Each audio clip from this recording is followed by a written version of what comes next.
Pak, pilih motor, pilih mobil. Kalau sebagai manusia biasa pilih motor, keterlaluan itu. Umumnya akan memilih mobil. Akan memilih mobil umumnya. Segala yang datang dari Allah itu tidak mungkin buruk. Tidak mungkin. Kenapa kita diminta untuk taat dengan mutlak? Karena segala yang datang dari Allah pasti baik. Ya, pasti baik. Karena Allah menurunkan segala maslahat sesuai kebutuhan kita. Cuma manusia kadang-kadang, menginginkan sesuatu dengan pikiran pendeknya yang bukan kebutuhannya. Al-Baqarah 216. Agak pelan-pelan kita ya.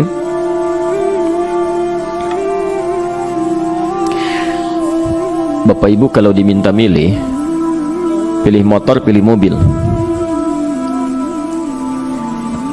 Pak, pilih motor, pilih mobil. Kalau sebagai manusia biasa pilih motor, keterlaluan itu. Umumnya akan memilih mobil. Akan memilih mobil umumnya. Tapi kadang-kadang kita menginginkan sesuatu yang tinggi, menurut Allah itu bukan kebutuhan kamu. Kebutuhan kamu itu motor. Keperluan kamu motor. Kalau kamu punya mobil, sulit nantinya. Gangnya sempit, mesti bikin garasi, anggaran bertambah, dipikirin juga. Capek. Sudah, motor saja, terbebas dari banyak kemacetan, mampu diurai, tidak banyak difikirkan. Pelan-pelan turun ayat, kutiba alaikumul qitalu wa huwa kurhul lakum. Ya, diwajibkan atas kalian berperang. Dulu orang diminta jihad gelisah, ya. Gelisah. Nah, kalau ada perintah Allah yang melahirkan kegelisahan, ini maknanya, ya, tidak harus dalam konteks jihad yang fisik, ya. Jihad, melawan hawa nafsu kita, jihad melawan pikiran kita, jihad melawan prasangka buruk kita. Kadang-kadang ada keinginan kita yang kita inginkan menurut Allah itu belum baik untuk kita. Nah, sifat manusia ketika diberikan oleh Allah keputusan yang terbaik, kadang-kadang ada sifat dalam hatinya gejolak, belum bisa menerima. Ada gejolak di hatinya. Dalam keadaan demikian kata Quran, kutiba alaikumul qital. Kalau anda merasakan sesuatu sedang ada gejolak di jiwa, sulit menerima ketetapan Allah, maka perangi perasaan-perasaan buruk itu. Wa huwa kurhul lakum, walaupun itu sulit. Walaupun itu sulit. Jangan berprasangka buruk dulu pada Allah. Ayat yang indahnya, perhatikan kalimatnya. Asa an takrahu syai'an fa huwa khairul lakum. Boleh jadi anda tidak menyukai sesuatu, di balik itu ada kebaikan-kebaikan besar yang Allah sedang rencanakan. Karena pikiran kita pendek, maunya sekarang saja. Tapi subhanallah, Allah sangat panjang, tidak ada batasnya. Allah memberikan maslahat sampai kamu meninggal, ini maslahatnya. Kamu berpikir sekarang saja. Wa asa an tuhibbu syai'an wa huwa syarrul lakum. Sedangkan boleh jadi di balik yang kita sukai ada keburukan yang sedang menunggu kita di depan ini, kamu tidak tahu. Ya. Apa logikanya? Wallahu ya'lamu, Allah tahu masa depan yang akan terjadi menimpa kita, wa antum la ta'lamun, sedangkan kalian tidak bisa membaca masa depan. Ya. Saya punya adik perempuan datang lalu meminta doa. Kak, saya ingin tes katanya, ya, di salah satu bank. Kemudian sudah pada tahap akhir yang menurut hitung-hitungan manusia dan perkiraannya insya Allah lulus, karena tidak ada alasan apa-apa lagi untuk tidak meluluskan. Baik, bismillah, kita berdoa. Tapi doa kita seperti dibimbing oleh Quran, tidak minta dunia saja, ya. Jadi dunia baik, Al-Baqarah 201, Rabbana atina fid dunya wa fil akhirah, ya. Dunia minta baik, akhirat minta baik. Tapi aturan dunia dan akhirat ini jangan disebandingkan, rugi. Dunia itu kecil, ya, akhirat lebih besar. Dunia itu kecil. Makanya diatur di Al-Qasas, ya, ayat 77 sampai 78 itu aturannya, wabtaghi fima atakallahu daral akhirah wala tansa nasibaka minad dunya. Minta seluas-luasnya akhirat, tapi dunia jangan berlebihan, ya. Sekedar mencukupi kebutuhan kita saja, ya. Pakaian, Bapak Ibu sekalian, ya, kita beli pakaian sesuai kebutuhan saja, jangan berlebihan, ya. Cukup ketika kita akan sholat, layak, indah dalam pandangan Allah. Ketika kita akan bermuamalah, bagus, tidak mengecewakan orang lain, sudah. Maka waktu selebihnya, ketika kita mencari sesuai kebutuhan, waktu selebihnya bisa digunakan untuk memperbanyak ibadah. Tidak banyak energi terbuang, uang juga terbuang, tenaga juga terbuang. Bayangkan kalau keinginannya macam-macam. Wah, ingin baju terbaru, ingin tasnya Hermes, mereknya dari Paris, sekarang juga mesti dibeli. Wah, uangnya sudah 400 juta keluar, tenaga mesti keluar, beli tiketnya macam-macam dan sebagainya, habis waktu untuk mengejar dunia, ibadah tertinggalkan. Di rumusnya dunia itu secukupnya saja.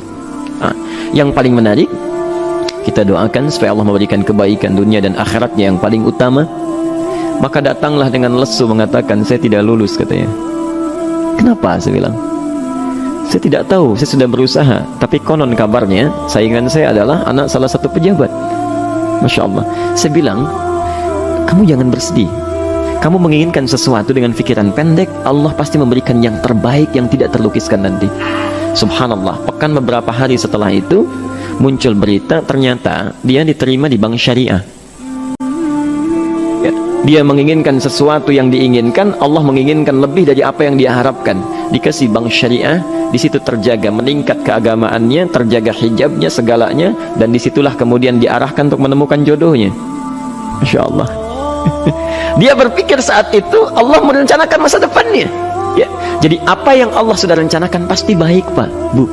Jadi tadi dari salat subuh yang pertama kali ingin disampaikan adalah, coba dilihat sampai subuh ini, adakah aturan Allah dan Rasulnya yang sampai subuh ini pernah kita langgar, pernah kita ragukan? Barangkali itu yang membuat kehidupan kita sulit. Ya. Allah, Rasul membuat aturan, dan ada 4 tipikal orang, ya, 4 tipikal orang bila dihubungkan dengan aturan yang Allah dan Rasul sudah buat itu. 1, ada yang ikut aturan. Maka orang seperti ini, kata Quran, yuridullahu bikumul yusra wala yuridu bikumul usra. Al-Baqarah 185. Allah menginginkan kemudahan, tidak menghendaki kesulitan dalam hidupmu. Ya. Maka dibuat aturan, yang ikut aturan Allah pasti mudah hidupnya. Ya, pasti mudah hidupnya. Ya. Rizkinya mudah, hidupnya mudah, nyaman, enak. Ya. 1, ada yang ikut aturan. Yang kedua, ada yang keluar aturan. Ya. Ini pasti repot. Pasti repot. Di awal-awal seperti menyenangkan, ujung-ujungnya repot. Allah bilang, jujur, jangan berdusta. Kalau dusta celaka. Wailul lil mukadzibin. Celaka bagi para pendusta. Dia keluar aturan, dia berdusta. Awal-awal memang nikmat. Besok. Ya. Pak, ini amplop siapa ya? Ya.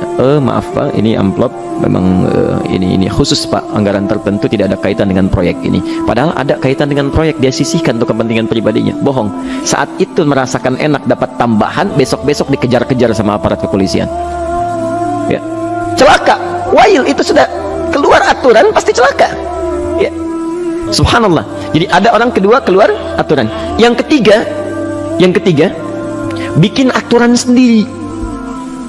Dikasih aturan, dia bikin aturan sendiri. Subhanallah. Kalau sakit, dibuat ketentuan. Sakit pertama kalau biasa-biasa saja, ya subhanallah, ikhtiarnya pergi ke dokter.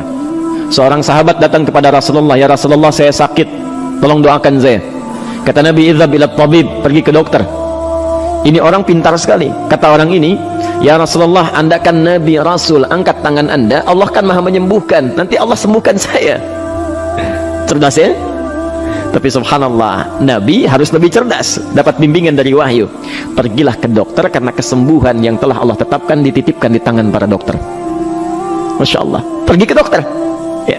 Itu rumus pertama. Nanti kalau dokter sudah pada hand up, ya, angkat tangan, tidak mampu menyembuhkan, itu tandanya Allah ingin langsung menyembuhkan tanpa turut campur makhluk yang ada. Maka kaidahnya akan berubah nanti, ya, dari kaidah biasa kepada kaidah Al-Anbiya ayat 83 sampai 84. Itu aturan yang menyembuhkan langsung dari Allah Subhanahu wa taala. Tapi kalau Anda sakit, perginya ke dokter. Ya. Cuma ada manusia bikin aturan sendiri. Sakit, pergi ke dukun. Ya. Dukun nggak bisa, pergi ke paranormal. Dirinya pun sudah nggak normal. Makanya disebut paranormal, karena nggak normal. Ya. Tapi didatangi juga gitu, bikin aturan sendiri. Karena itu jadi lebih sulit hidupnya. Ya. Doa, minta pada Allah, kan sederhana. Ya. Doa nggak bayar, nggak ada macam-macam, masya Allah, gampang sebetulnya. Ada kekeringan sekarang kan, banyak kekeringan ya, banyak kekeringan. Dikasih rumus, subhanallah, dikasih rumus yang tidak perlu pakai biaya, meluangkan waktu, itu pun berpahala juga. Dunianya dapat, akhiratnya melimpah. Ya, dikasihlah salat istisqa, masya Allah, tinggal minta, memohon kepada Allah.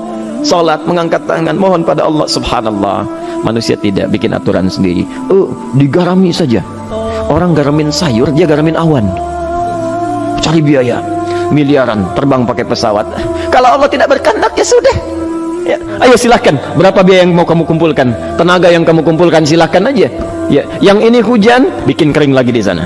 Sana hujan, bikin kering lagi di sana. Mau sampai kapan? Ya, dikasih yang gratis tinggal muncul. Cuma manusia bikin aturan sendiri, ya susah hidupnya. Itu yang ketiga. Yang keempat, ada orang nggak mau diatur. Allah bikin aturan, dia nggak mau diatur. Ya, masya Allah, ini yang luar biasa. Inilah yang fasik. Fasik itu keluar dari aturan, menyimpang, tidak mau diatur dia. Ya, tidak mau diatur. Karena itu Bapak Ibu sekalian, dari ayat yang pertama ini, ya, mari kita evaluasi sampai dengan hari ini subuh. Dari ayatnya memang sederhana, singkat, padat, cuma satu ayat. Tapi meminta kita untuk melihat, sudahkah sampai hari ini taat pada Allah dan Rasulnya? Yang kedua, ketaatan kita apakah selalu ragu atau sudah melahirkan keyakinan yang paripurna? Ya. Yang ketiga, pelajari aturan-aturan Allah terkait kehidupan kita, aturan salat, aturan muamalah, ya, aturan beraktivitas, aturan berumah tangga. Pelajari itu supaya mendapatkan kemudahan. Biasanya kesulitan didapatkan karena kita belum mengenal aturan Allah dan Rasulnya.